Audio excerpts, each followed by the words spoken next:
18 नवंबर को बाबूपेट वार्ड क्रमांक 17 के जीएन कॉन्वेंट के पास में तारों पर लटके हुए ठोस कचरे और बड़े पेड़ों का निरीक्षण किया गया और बाबूपेट वार्ड क्रमांक 17 को आश्वासन दिया और पेड़ों की छटाई की। बाबूपेट नगर निगम शहर के अंतर्गत वार्ड वासियों को मदहोश रखा गया। मंगलवार को हरित क्रांति में तब्दील हो गई। चंद्रपुर के बाबूपेट वार्ड क्रमांक 17 में केजीएन कॉन्वेंट बाबूपेट क्षेत्र के कार्यालय पैच पर्यावरणविद राकेश मेश्राम पिछले 10 वर्षों से एक पेड़ और एक मित्र की अवधारणा पर लगातार काम कर रहे हैं और आज उन्होंने एक पूरा पेड़ लगाया। झाड़ पहल से शुरू हुआ वृक्षारोपण आंदोलन आज पूरे महाराष्ट्र में फैल गया। इस हरियाली अभियान से हजारों लोग जुड़ चुके हैं।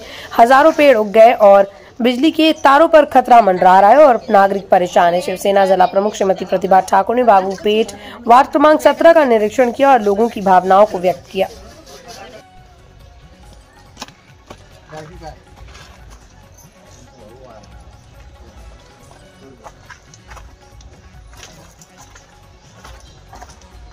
डायरी का डायरी देख का रहा पीछे देखना वहां पीछे दीवार पे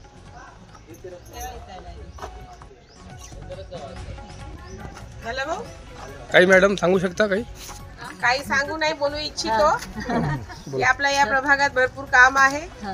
आपल्या ताकदीने जे होणार ते आता सुरुवातीला मी करणार आणि तुम्ही निवडून दिल्यानंतर ते तर मला तर ते माझा फर्ज होऊन जाणार की तुमची जे गल्लीची समस्या असो की तुमच्या रोडची समस्या असो, लाईटची असो, झाडाची फांदी कापाची असो की अजून काही भरपूर समस्या राहतात तर ते सर्व पूर्ण मी सॉल्व करण्याचा प्रयत्न 100% करणार। फक्त अपेक्षा करतो की आपल्या वार्डातून तुम्ही मला निवडून द्याल की मला भरपूर आपल्यावर विश्वास आहे।